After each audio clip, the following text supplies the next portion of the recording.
perubahan konsentrasi ini dibagi dengan waktu.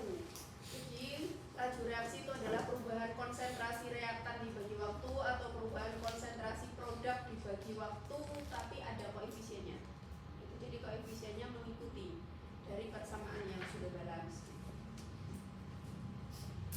Nah, bagaimana kalau reaktannya ada dua seperti ini, misalkan A plus B menjadi C plus D, di mana A, B, C, D besar itu menunjukkan substansi yang di fase gas atau fase aqueous, sedangkan A, B, C, D itu adalah koefisien di persamaan kimia yang sudah balance, maka rate-nya atau laju reaksinya itu minus delta A. Ini berarti perubahan konsentrasi A dibagi dengan koefisien A kali delta T, atau menggunakan reaktan B boleh, atau juga menggunakan produk C dan D dibagi dengan koefisien masing-masing dari delta T. Ini adalah rumus umumnya seperti ini. Mau reaktannya 3 misalnya ya mengikuti saja.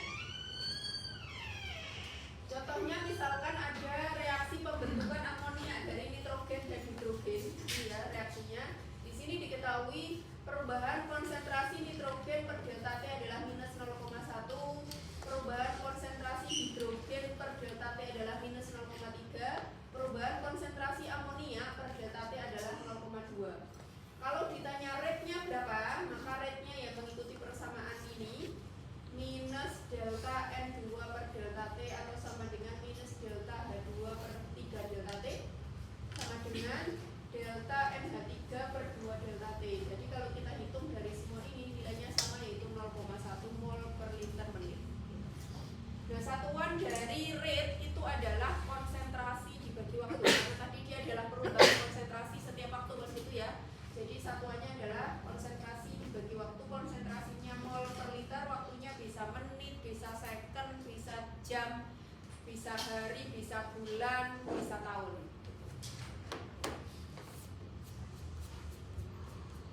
Nah, bagaimanakah mengukur laju reaksi melalui eksperimen? Jadi laju reaksi itu bisa diukur ya teman-teman melalui eksperimen. Meskipun yang kita dapatkan data dari eksperimen itu bukan langsung laju reaksi, kita dapatkan data kemudian kita bisa menghitung laju reaksinya gitu. Jadi misalkan ada reaksi dekomposisi N2O5 tadi, diketahui bahwa N2O5 dan oksigen itu kan tidak berwarna. Nah, tapi N2O5 itu terdekomposisi membentuk NO2 yang dia warnanya itu adalah coklat kemerahan.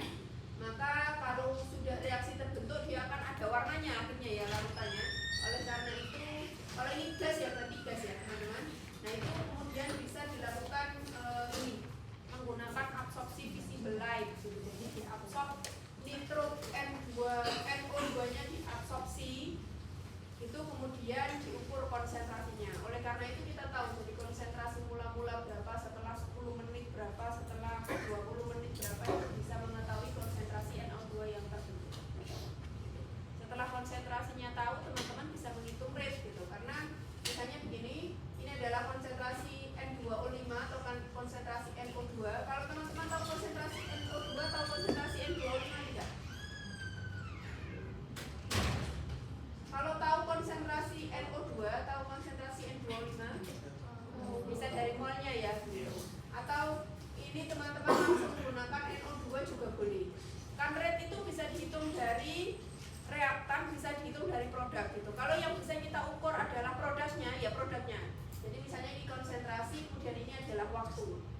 Nah, karena tadi rate itu adalah delta konsentrasi per delta waktu kan gitu ya. Jadi tinggal dihitung saja mau yang dihitung itu rate pada menit keberapa. Karena rate itu berbeda. Rate itu kan slope ya. Nah, ini kan tidak garis lurus ya. Artinya slope-nya itu tidak sama setiap waktu.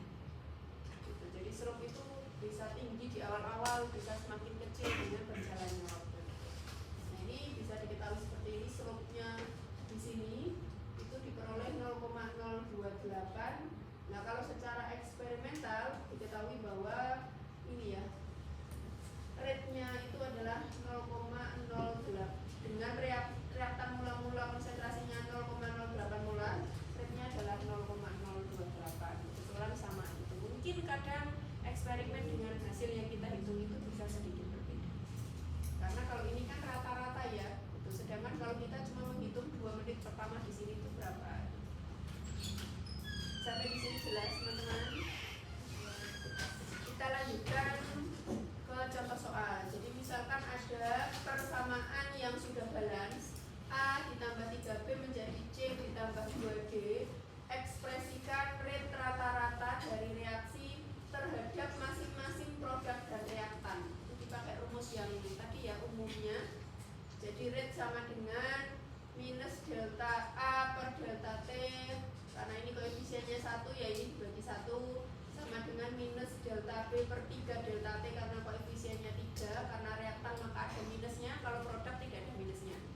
Kenapa ada minusnya? Karena kan delta itu perubahan ya. Perubahan itu kan akhir dikurangi waktu kan, akhir dikurangi awal kan gitu. Nah kalau dia reaktan, dia kan berkurang, maka akhirnya akan menjadi lebih sedikit daripada awalnya. Maka kalau kita kurangi dia akan menjadi negatif. Nah karena rate itu kan tidak negatif ya, rate itu ya harus positif kan laju gitu ya, maka dia dikasih negatif di sini. Untuk reaktannya. Kemudian ini untuk produknya. Kemudian yang kedua, pada 20 second reaction yang pertama, 20 detik yang pertama, konsentrasi B itu menurun dari 0,1 molar menjadi 0,0357 molar. Berapakah laju rata-rata reaksi pada rentang waktu tersebut? Jadi tinggal hitung saja. Nah ini ya, kalau menggunakan B tadi ya, kalau menggunakan B kan ini ya, rate sama dengan minus delta B dibagi dengan 3 delta T kan gitu ya, maka menggunakan ini rate sama dengan minus delta konsentrasi B dibagi dengan 3 delta T. Perubahan konsentrasinya adalah konsentrasi akhirnya 0,0357 dikurangi konsentrasi awal 0,1 dibagi 3 koefisien delta T-nya 20 sekon, maka diperoleh rate-nya adalah 1,07 kali 10 pangkat minus 3. Kemudian yang bagian C ditanya berapakah perubahan konsentrasi D pada interval waktu yang sama dengan yang B gitu. Jadi sama kalau kita menggunakan D, persamaannya kan menggunakan yang ini ya, rate sama dengan delta konsentrasi D dibagi dengan 2 delta T. Jadi sama, rate itu delta D per 2 delta T. Yang ditanya tadi adalah perubahan konsentrasi delta D. Maka perubahan konsentrasi delta D itu adalah rate dikalikan dengan 2 delta T. Rate-nya diketahui dari perhitungan soal nomor B tadi ya, dikali 2 koefisiennya delta T-nya 20 sekon, maka diperoleh 0,0428 molar. 0,0428 molar ini bukan konsentrasi D setelah 20 second ya, tapi perubahan konsentrasi D setelah 20 second. Jadi setelah 20 detik bereaksi, konsentrasi D berubah sebesar ini. Kalau yang ditanya berapa konsentrasi akhir dari D, maka teman-teman membutuhkan data berapa konsentrasi mula-mula D.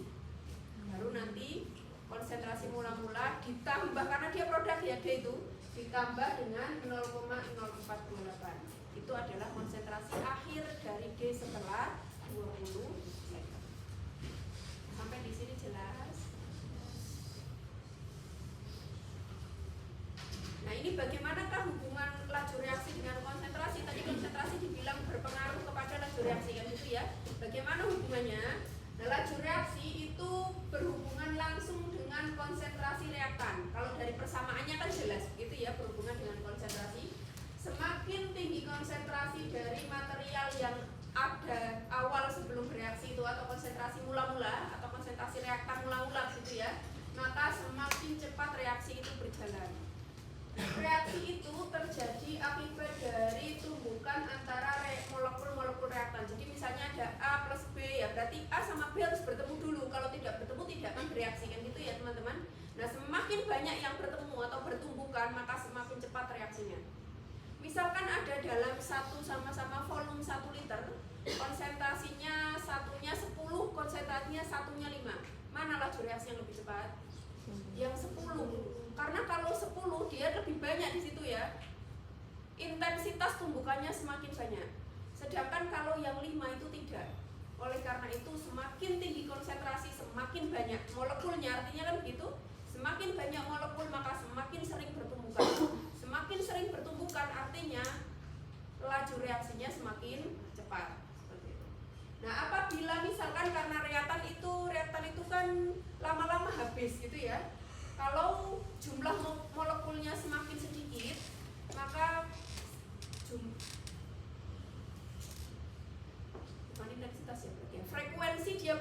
itu semakin kecil kan gitu ya, maka laju reaksi juga semakin kecil. Jadi laju reaksi itu teman-teman dengan berjalannya waktu dia juga akan menjadi semakin kecil, lama-lama menjadi 0 ketika reaktannya habis. Nah, bagaimana kalau reaktannya itu cuma M2O5? Maka M2O5 ya harus bertemu dengan N2O5 dulu gitu ya, baru dia akan terdekomposisi gitu. Ini adalah bagaimana mengekspresikan laju reaksi dengan konstanta laju reaksi K gitu.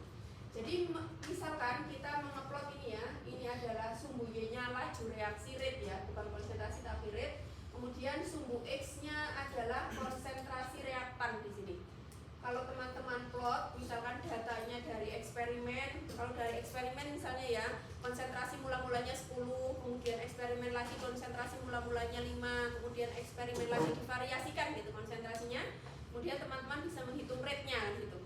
Nah, rate yang diperoleh kemudian diplot, rate dan konsentrasi tadi diplot, maka akan mendapatkan garis lurus yang melalui titik 0,0.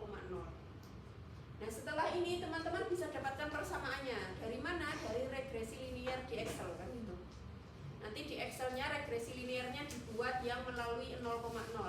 Melalui 0,0 artinya dia tidak punya intercept terhadap sumbu Y. Jadi dia tidak ada, kalau persamaan garis lurus secara umum itu kan Y sama dengan MX plus C kan gitu ya. Kalau dia melalui titik 0,0 maka C-nya sama dengan 0 karena dia tidak memotong sumbu Y, memotongnya langsung di titik 0,0 gitu. Maka persamaannya menjadi Y sama dengan MX.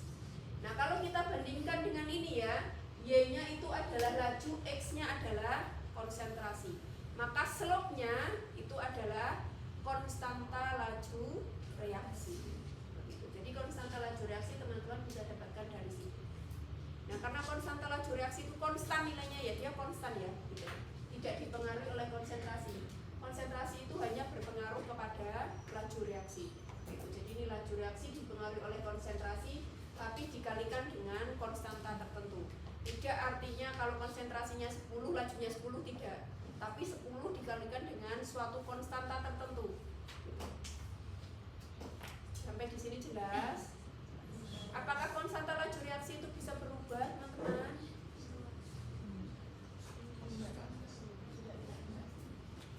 Kalau konsentrasinya berubah dia tidak berubah, tapi konstanta laju reaksi itu bisa berubah, gitu ya. Nah, bagaimana dia berubahnya kita lanjutkan ke materi selanjutnya ya. Kalau di sini kita tidak merubah konstanta laju reaksi, tapi sesungguhnya konstanta laju reaksi itu juga bisa dirubah, gitu ya. Ada caranya merubahnya. Gitu. Jadi saya lanjutkan ke, nah bagaimana ini ya kalau dia orde 1 gitu. Kalau orde reaksi itu kan ada 1, ada 0, ada 1, 2, 3, sebenarnya dan seterusnya gitu ya ordenya. Cuma kalau di sini dia cuma sampai 2. Meskipun sebenarnya ada lebih dari 2. Nah, ini kalau orde reaksi, kalau reaktannya 1, A menjadi produk, maka laju reaksinya dituliskan rate sama dengan K kali konsentrasi A pangkat M, di mana M itu adalah orde reaksi. Bisa 0, 1, 2, 3 dan seterusnya. Nah, orde reaksi ini itu tidak sama dengan koefisien reaksinya ya. Jadi bukan berarti kalau dekomposisi N2O5 ini di sininya 1 maka dia ordenya 1, tidak seperti itu. Karena dia juga bisa ditulis seperti ini kan, supaya ini tidak setengahan, jadi 2N2O5 sama menjadi 4NO2 ditambah O2. Yang paling umum kan persamaan yang bawah ya teman-teman daripada yang atas, karena kita tidak pernah menuliskan persamaan ada setengah, ada 3/4, kan tidak begitu ya, tapi dengan angka bulat kan gitu. Nah, bukan berarti kalau sudah menjadi begini orde 2 kan tidak, karena dia akan tetap menjadi orde 1.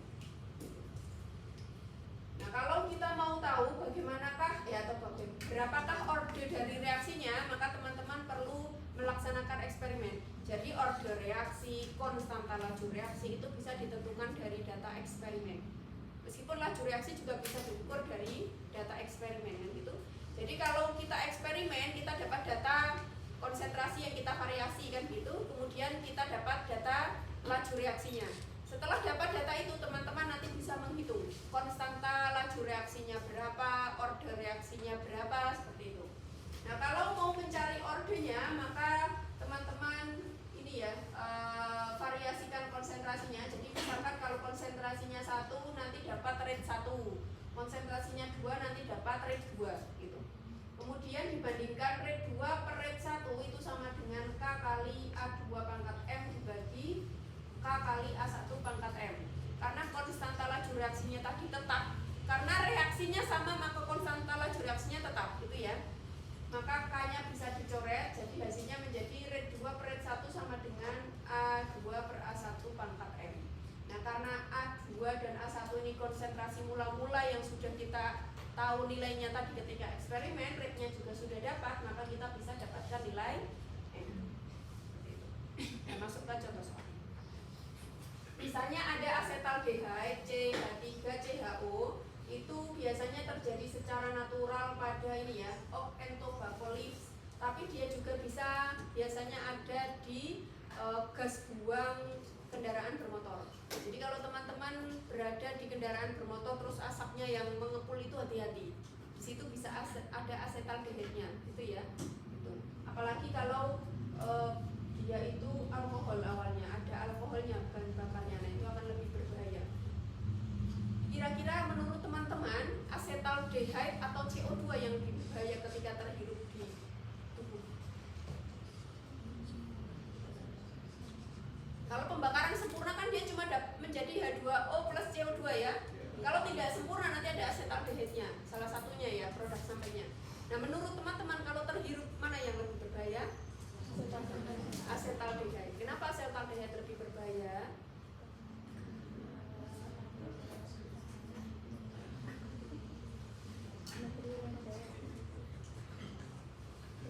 Karena asetaldehyde itu kan organic matter ya teman-teman. Asetaldehyde itu CHO, kalau bertemu dengan oksigen maka dia akan bereaksi membentuk CO2 dan H2O. Yang berbahaya bukan CO2 yang terbentuk ya, CO2 yang terbentuk pasti berbahaya, tapi yang lebih berbahaya dia akan mengikat oksigen yang ada di dalam tubuhnya teman-teman untuk bereaksi dengan asetaldehyde.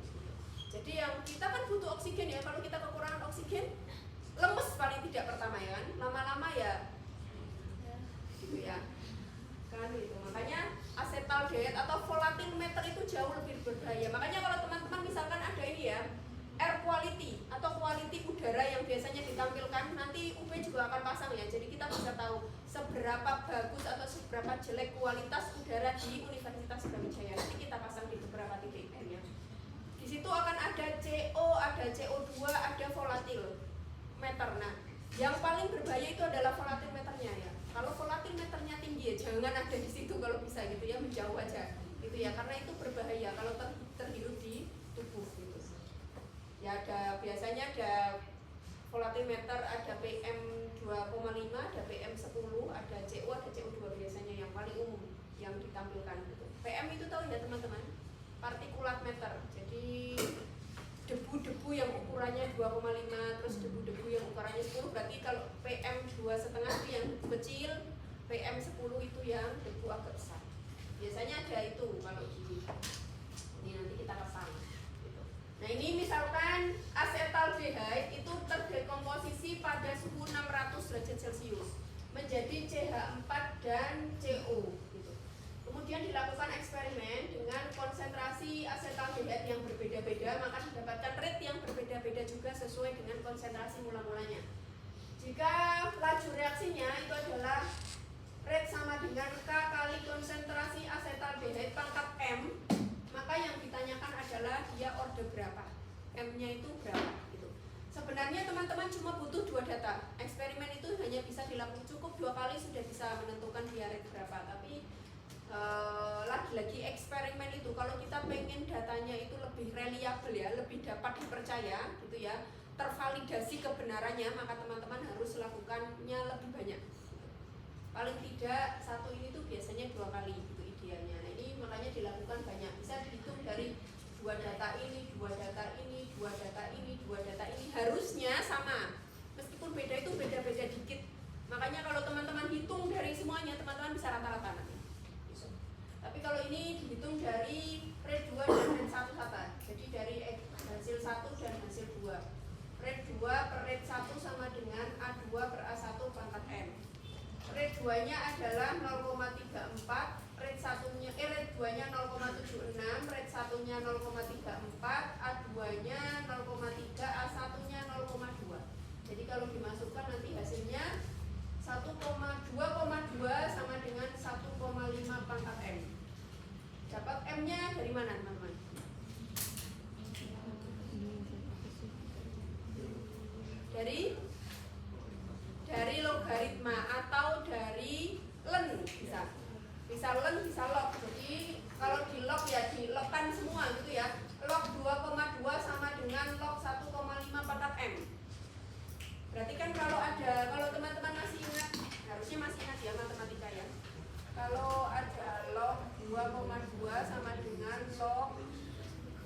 1,5 pangkat M kan gitu ya teman-teman. Maka log 2,2 sama dengan M kali log 1,5. Maka M nya log 2,2 dibagi log 1,5. Kalau menghitung lognya ya pakai kalkulator. Log bisa, len bisa, terserah teman-teman. Angkanya tidak akan jauh berbeda. Harusnya sama gitu ya. Nah ini diperoleh M nya adalah 2, maka dia orde 2 reaksinya. Sampai di sini ada yang ditanyakan? Setelah dapat orde gitu ya, apa yang harus kita cari selanjutnya?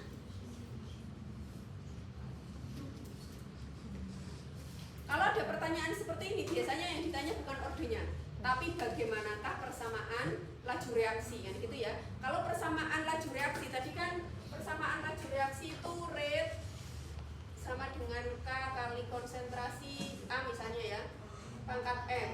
Yang kita cari apa di sini teman-teman? K sama M kan gitu ya. M-nya sudah dapat, kemudian maka kita harus mencari nilai K-nya berapa. Nah, K karena kita sudah dapat nilai ini ya, rate-nya menjadi K kali konsentrasi asetaldehyde kali pangkat 2 kan gitu karena orde 2. Kemudian teman-teman bisa menggunakan data 1, 2, 3, 4, 5 boleh salah satu saja teman-teman masukkan gitu. Misalkan ini pakai data yang 0,34 itu data yang pertama gitu ya. Pakai data pertama, maka K itu adalah rate dibagi konsentrasi asetaldehyde pangkat 2 diperoleh 8,5. Maka persamaan laju reaksinya kalau dituliskan rate sama dengan K-nya adalah 8,5 kali konsentrasi asetaldehyde pangkat 2. Ini adalah persamaan laju reaksi lengkapnya gitu ya. Nanti kalau ujian, kalau ditanya persamaan laju reaksi, berarti harus begini ya, K-nya harus dicari. M dan K-nya dicari. Sampai di sini ada yang ditanyakan? Jelas? Itu tadi kalau reaktannya 1. Mudah sekali kalau reaktannya 1 kan gitu ya. Bagaimana kalau reaktannya lebih dari 1?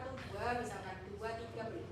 Nah ini misalkan dia 2 A ditambah B menjadi produk, maka laju reaksinya adalah konstanta laju reaksi dikali A pangkat M dikali B pangkat N. M itu adalah order reaksi terhadap A, N itu adalah order reaksi terhadap B. M dan N bisa bernilai dari 0, 1, 2, 3 dan seterusnya. Kalau ditanya order totalnya berapa ya berarti M ditambah dengan N. Itu adalah order total. Nah, bagaimana cara mencari ordernya sama? Mau cara sama dengan cara ketika kita mencari M. Namun kalau karena ini yang kita cari itu ada 2 nilai, maka data eksperimennya harus lebih banyak gitu ya. Untuk mencari M, M ini kan terhadap A ya. Berarti kalau kita eksperimen, konsentrasi A-nya divariasi, konsentrasi B-nya dibuat konstan, sehingga nanti bisa dicoret. Kalau kita mau mencari N itu kan order terhadap B, maka kita membutuhkan data eksperimen ketika B-nya divariasi, tapi konsentrasi A-nya dibuat konstan. Nanti rate-nya mengikuti ya datanya. Gitu. Jadi minimal kita butuh 3 data eksperimen. Langsung masuk contoh soal biar jelas. Jadi misalkan ada reaksi terbial butil bromide ya ini dengan basa pada 55 derajat Celcius. Reaksinya adalah ini. Kemudian dilakukan eksperimen untuk mencari bagaimanakah persamaan laju reaksinya. Eksperimennya dilakukan 5 kali. Yang pertama memvariasikan konsentrasi ini ya, butil bromide-nya ya. Jadi divariasikan 0,5, 1 dan 1,5. Konsentrasi basanya dibuat konstan gitu. Kemudian nanti kita dapat data laju reaksi. Setelah itu eksperimen selanjutnya dengan memvariasikan konsentrasi OH atau basanya dengan membuat konsentrasi butil bromide-nya tetap. Jadi butil bromide-nya tetap 1, 1, 1 gitu. Konsentrasi basanya berubah 0,05, 0,1 dan 0,2. Nanti data rate-nya dapat. Kemudian yang ditanya berapakah ini temukan order reaksi terhadap kedua reaktan, terhadap butil bromide dan OH-. Kemudian yang kedua tuliskan laju persamaan laju reaksinya. Yang C hitunglah konstanta laju reaksi pada 55 derajat Celcius. Ini jelas ya. Yang dihitung adalah konstanta laju reaksi pada 55 derajat Celcius. Artinya apa? Kalau suhunya bukan 55 derajat Celcius, nilainya bukan segitu. Artinya berarti konstanta laju reaksi itu dipengaruhi oleh suhu. Itu salah satunya bagaimana cara merubah konstanta laju reaksi. Nanti teman-teman pelajari di materi berikutnya. Ya. Kemudian apakah efek ketika konsentrasi basanya ditingkatkan menjadi 2 kali lipat, tapi konsentrasi CH3CBr-nya dibuat konstan? Nah, yang pertama sama ya. Jadi kalau kita mau mencari M itu berarti terhadap CH3CBr, maka konsentrasi OH-nya konstan. Ini menggunakan data ketiga dan ke-1 gitu. Kemudian untuk mencari N, orde terhadap OH, maka dicari data yang konsentrasi CH3CBr-nya konstan. Ini pakai data 5 dan 3 gitu. Boleh pakai data yang mana aja, yang penting sesuai gitu ya teman-teman. Maka kemudian dihitung pakai persamaan ini, didapatkan M-nya 1, N-nya 0. Jadi reaksinya orde 1 terhadap CH3CBr, orde 0 terhadap basa. Artinya kalau orde 0 terhadap basa apa teman-teman? Apa artinya kalau orde 0 terhadap basa? Maka konsentrasi basa tidak berpengaruh kepada laju reaksi. Bagaimana caranya kalau kita mau seperti itu? Biasanya basanya dibuat ekses, sehingga konsentrasinya berapa aja ya, mau ekses 10%, 5% kan dia tidak akan berpengaruh kepada laju reaksinya. Itu yang berpengaruh adalah limiting reaktannya gitu ya.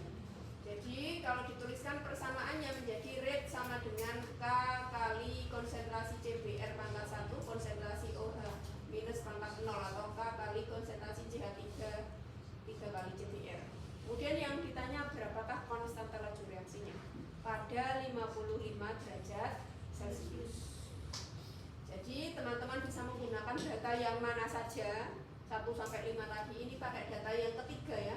Rate itu sama dengan K kali konsentrasi CH3 3 kali CBr. Pakai data yang ketiga, dimasukkan nilai rate-nya 0,015, konsentrasinya adalah 1,5, maka diperoleh konstanta laju reaksinya adalah 0,01 per second. Kemudian yang D, bagaimanakah efeknya jika konsentrasi basa ditingkatkan menjadi 2 kali lipat tapi konsentrasi CH3 3 kali CBr-nya konstan? Apa yang terjadi teman-teman?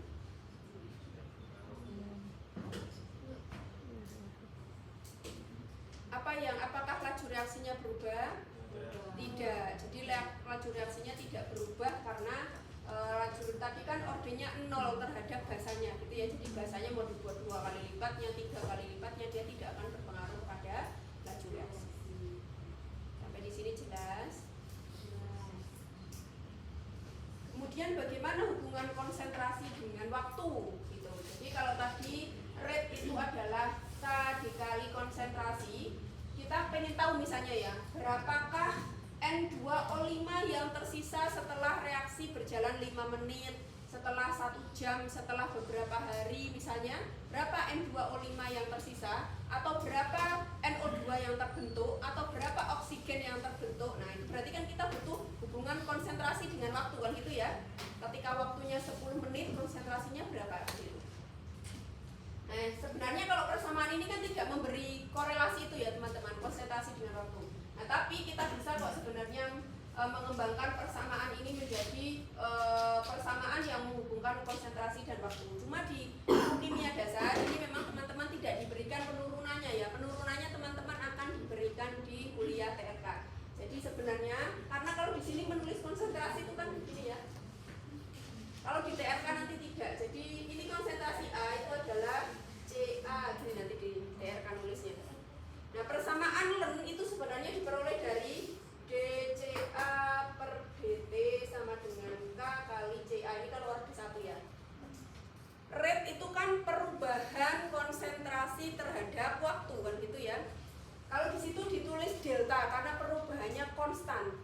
Setiap 10 menit berubahnya 5 misalnya. Setiap 10 menit berubahnya 5 konstan, jadi dia delta gitu ya. Nah kalau D ini karena perubahannya kecil sekali dan biasanya tidak konstan gitu ya. Diferensial paham ya teman-teman? Diferensial itu kan artinya kita menambahkan kan sebenarnya. Satu kecil dengan increment kecil-kecil satu kita tambahkan itu jadi diferensial. Cuma kan kalau kita nambahkan satu itu kan lama ya.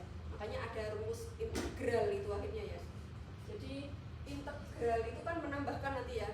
Misalnya integral fx dx itu kan berarti misalnya grafik fx itu adalah gini, itu kan ditambahkan ya, kecil gitu ya. Artinya diferensial kan artinya integral kan gitu ya.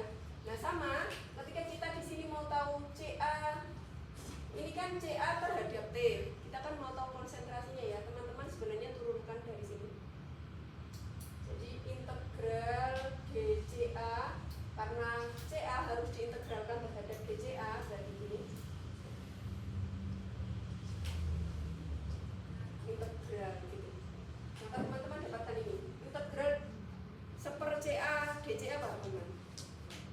Len CA kan ini ya, sama ini K kali T kan ini ya, dari T 0 sampai T1 ini juga dari CA 0 sampai CA 1. Makanya ini karena konsentrasi mula-mula itu ada kan gitu ya, tapi waktu mula-mula itu kan sama dengan 0. Jadi ini kan gini ya, CA 0 CA kan gini ya, ini dari T sama dengan 0 dan sampai T kan gitu ya. Kemudian kalau ini berarti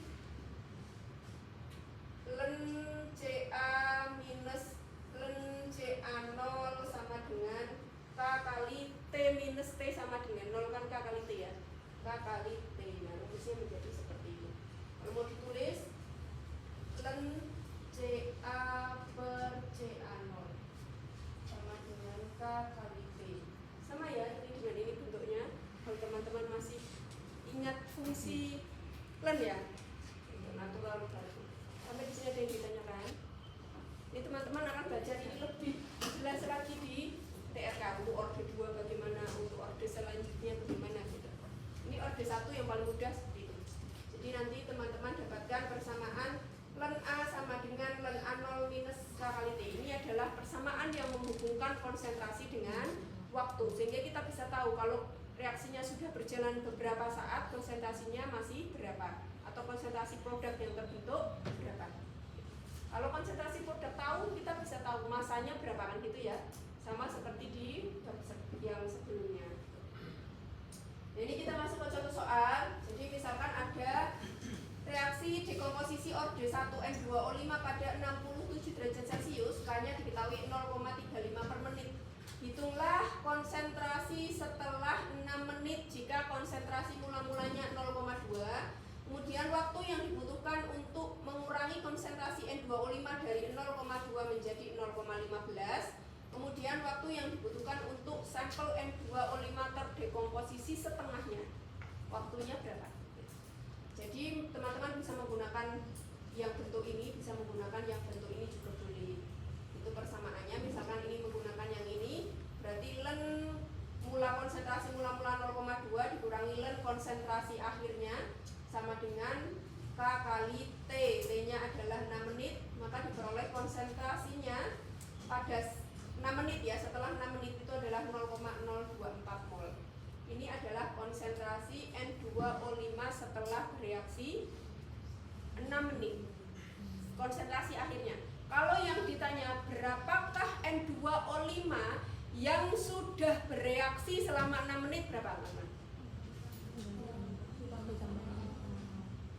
Berapa konsentrasi N2O5 yang sudah bereaksi atau yang sudah terdekomposisi selama 6 menit berapa? 0,2 dikurangi 0,024. 0,024 itu adalah konsentrasi setelah bereaksi 6 menit. Artinya dia konsentrasi yang belum bereaksi, yang masih tersisa di situ. Diukur adanya 0,024 yang masih tersisa atau yang belum bereaksi kan gitu ya. Nah, kalau yang ditanya adalah berapakah konsentrasi N2O5 yang sudah terdekomposisi atau yang sudah bereaksi, berarti kan yang sudah habis kan gitu ya teman-teman.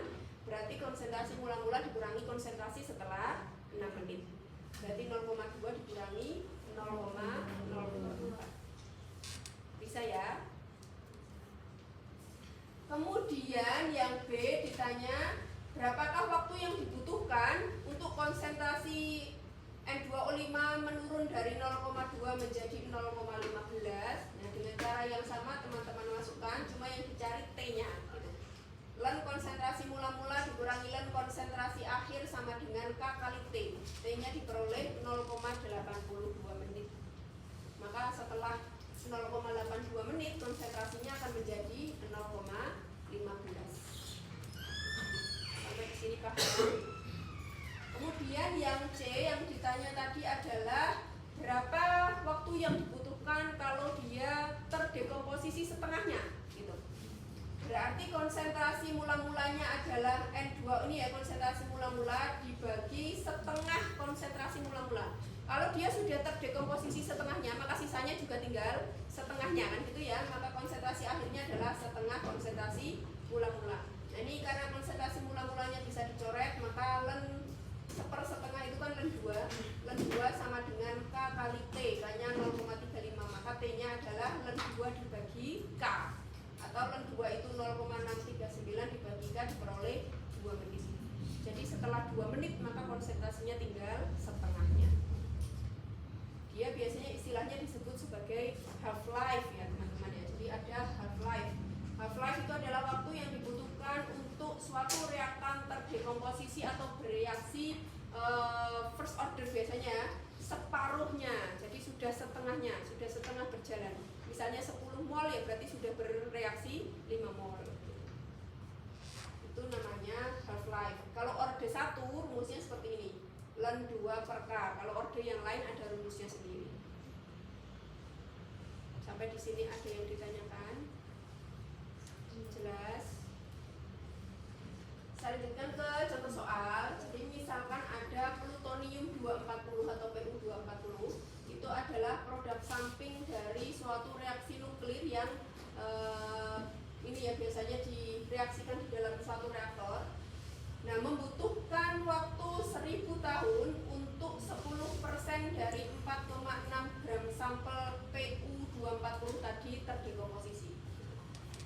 Kemudian yang ditanya berapakah half-life dari Pu240, kemudian berapa lama waktu yang dibutuhkan untuk mengurangi konsentrasi dari 2 gram sampel menjadi 15%-nya, kemudian bagaimanakah ini ya laju reaksi, berapa laju reaksi dekomposisi Pu240 ketika konsentrasi mula-mulanya 5,0 gram sampel dalam gram per years.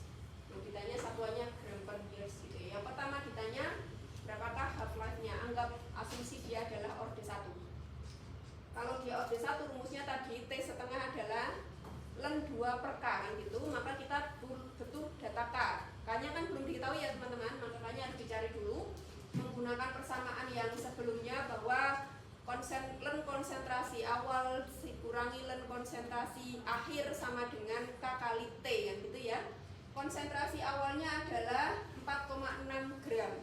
Konsentrasi akhirnya berarti dia sudah bereaksi 10% selama 1000 tahun. T-nya 1000 tahun. Konsentrasi akhirnya berarti konsentrasi mula-mula dikurangi 10% dari konsentrasi mula-mula. Berarti tinggal 4,14. Ini adalah konsentrasi akhirnya. Kalau teman-teman sudah tahu konsentrasi akhir, len konsentrasi awal dikurangi len konsentrasi akhir sama dengan K kali T, maka K-nya diperoleh 1,05 kali 10 pangkat minus 4 per years. Satuan K itu mengikuti ya, waktunya satuannya apa. Kemudian T setengah atau half life-nya len 2 itu adalah 0,693 dibagi dengan K 1,05 kali 10 pangkat minus 4, maka diperoleh 6,6 kali 10 pangkat 3 years. Berarti membutuhkan waktu ini berapa ya teman-teman? 6.600 tahun untuk mereaksikan setengah dari 4,60 gram sampel Pu240. Kemudian yang kedua, berapa lama waktu yang dibutuhkan sehingga sampelnya dari 2 gram itu berkurang menjadi 15%-nya saja. Berarti jadi berapa teman-teman? Konsentrasi akhirnya berapa?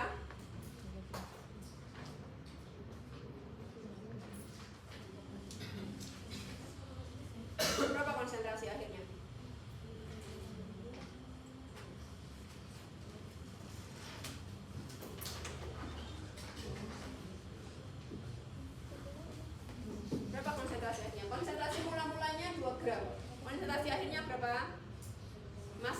berapa? 3,7 diperoleh dari mana? 1,7 diperoleh dari mana? 15% kali 2 gram. Itu ya. Jadi dicari dulu 0. Ini PU240 konsentrasi akhirnya benar nggak 0,7? 0,7 tadi konsentrasi mula-mula dikurangi ya. Yang padahal ini soalnya adalah menjadi kan gitu ya. Menjadi 15% original amount-nya. Berarti konsentrasi akhirnya tinggal 15% konsentrasi mula-mula. Itu adalah konsentrasi akhir. Berarti konsentrasi akhir adalah 15% kali 2 gram. Itu ya. Jadi konsentrasi akhir itu adalah 0,15 kali 2 gram yaitu 0,3. Kalau yang ditanya yang sudah bereaksi berapa, baru 0,2 dikurangi 2 dikurangi 0,3 baru seperti itu. Nah ini maka dicari tahu T-nya berapa. Len 2 dikurangi len 0,3 sama dengan K kali T, maka T-nya 1,8 kali 10 pangkat 4 tahun. Kemudian yang C yang ditanya adalah ini ya, laju reaksinya. Karena tadi dianggap orde 1 gitu ya, M sama dengan 1, reaksinya kan rate sama dengan K kali konsentrasi PU240 pangkat 1 gitu. Kalau ditanya PU20 konsentrasinya adalah 5 gram, maka dimasukkan K-nya 1,05 kali 10 pangkat minus 4 dikali 5 gram. Maka rate-nya adalah 5,24 kali 10 pangkat minus 4 gram per liter. Jadi dalam 1 tahun PU240 itu hanya terdekomposisi 5,24 kali 10 pangkat minus 4. Itu reaksi, itu byproduct-nya nuklir ya. Jadi kalau ada nuklir bereaksi gitu ya, yang berbahaya selain nuklirnya itu sendiri adalah byproduct yang akan ditinggalkan. Nah byproduct-nya itu kalau sudah terhirup, dia akan tinggal di tubuh manusia selama ini terdekomposisinya. Ini kalau reaksi mula-mula konsentrasinya adalah berapa tadi? 5 gram gitu. Kita sudah meninggal saja itu masih belum terdekomposisi sempurna, itu yang masih ada tinggal di situ. Makanya dulu kalau yang pernah dibom nuklir itu adalah Jepang ya, berapa ratus tahun, berapa puluh tahun penduduk Jepang itu pasti rusak DNA-nya karena ya efek dari reaksi nuklir ini tadi gitu ya. Sekarang hati-hati juga ini, Iran, Amerika Serikat yang sudah dibom nuklir itu semua, efeknya tidak hanya mending saya kena nuklir meninggal daripada kena byproduct-nya gitu ya. Karena itu yang terus menghantui ya gitu sampai ini. Kalau orang ya paham, kalau orang nggak paham ya alhamdulillah selamat gitu ya. Padahal nggak tahu itu sudah masuk berapa gram itu ininya ya gitu. Byproduct-nya si reaksi nuklir itu kan. Ya. Hanya nuklir itu berbahaya. Indonesia kan juga pengen ya membuat pembangkit listrik tenaga nuklir karena memang besar sekali energinya. Hanya dengan nuklir berapa gram itu energinya sudah luar biasa besar gitu ya. Tapi ya itu karena bahayanya nuklir itu luar biasa, maka perlu dipikirkan baik-baik berkali-kali sebelum kita memutuskan untuk membuat PLTN gitu ya. Sebenarnya kalau ditanya mampu ya harusnya Indonesia mampu. Cuma mampu nggak kita untuk safety-nya itu kita mampu atau tidak. Nah itu yang masih menjadi pertimbangan gitu ya. Kemudian bagaimana kalau ordenya 0 atau 2? Kalau tadi ordenya 1 ya. Nah, ini bagaimana kalau ordenya 0 atau 2? Kalau ordenya 0 kan persamaan laju reaksinya rate sama dengan K kan gitu ya. Artinya maka konsentrasi itu tidak berpengaruh kepada laju reaksi kalau ordenya 0. Kalau ordenya 2 maka rate itu sama dengan K kali A pangkat 2.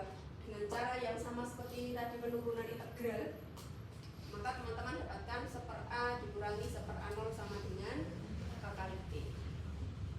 Sampai di sini jelas?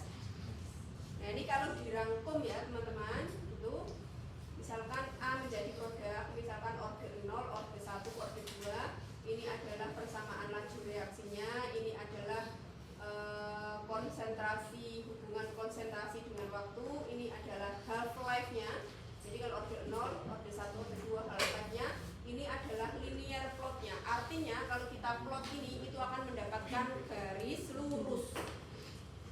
Jadi kalau orde 1 tadi yang diplot adalah ln A T akan dapat garis lurus.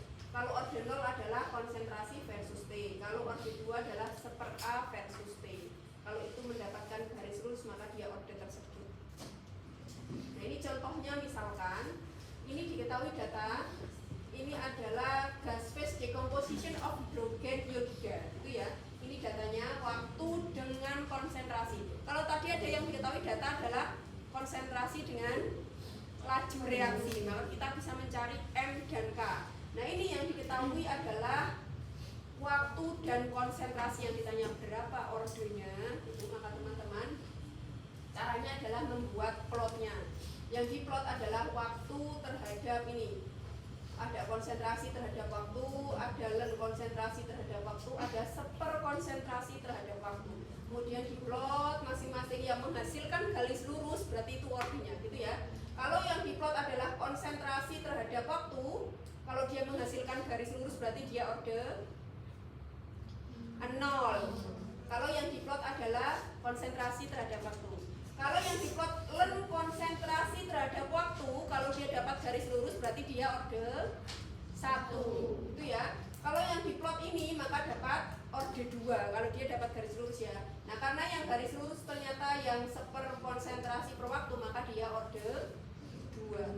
Nah setelah dapat orde 2 bisa nggak teman-teman cari nilai K-nya? Bisa ya, teman-teman bisa pakai persamaan ini kan gitu ya.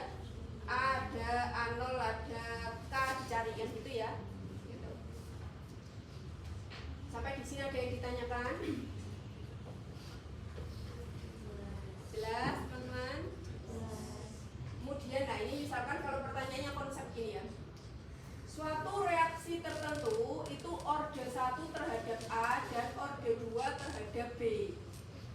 Ditunjukkan pada kotak satu ini ya, dimana diasumsikan volumenya 1 liter, mol A direpresentasikan dengan yang warna merah, mol B yang warna biru. Kemudian yang ditanyakan, dari box di bawah ini yang memiliki laju reaksi yang sama dengan box 1 yang nomor berapa? Maka dihitung satu-satu laju reaksinya. Untuk box 1, katanya tadi kan orde 1 terhadap A, orde 2 terhadap B, kan gitu ya. Maka rate sama dengan K kali 1, yang A kan merah, yang B kan biru ya. Berarti 1 pangkat 1 kali 2 pangkat 2. Maka diperoleh 4K. Box 2, A-nya 2, B-nya 1. Berarti K kali 2 kali 1 pangkat 2 sama dengan 2K. Yang C, yang box 3, A-nya 4, B-nya 1. Maka rate sama dengan K kali 4 kali 1 pangkat 2. Diperoleh 4K. Yang box 4, A-nya 2, B-nya 2. 5K kali 2 pangkat 1 kali 2 pangkat 2, 8K. Maka yang punya rate yang sama yang mana teman-teman? Yang box 3 gitu ya. Yang punya rate sama dengan box 1 adalah box 3 karena sama-sama 4K. Sampai di sini ada yang ditanyakan? Jelas? Jelas ya. Minggu depan kita materinya adalah reaksi dan laju reaksi. Ini sudah selesai. Ini teman-teman bisa coba di rumah ya. Pertanyaannya sama kok mirip. Yang ditanya adalah berapa konsentrasi setelah berapa jam. Itu pencatatan kan? Oh pencatatan. Jadi minggu depan oh pencatatan. Oh gitu ya. Soalnya ada 2 oh pencatatan.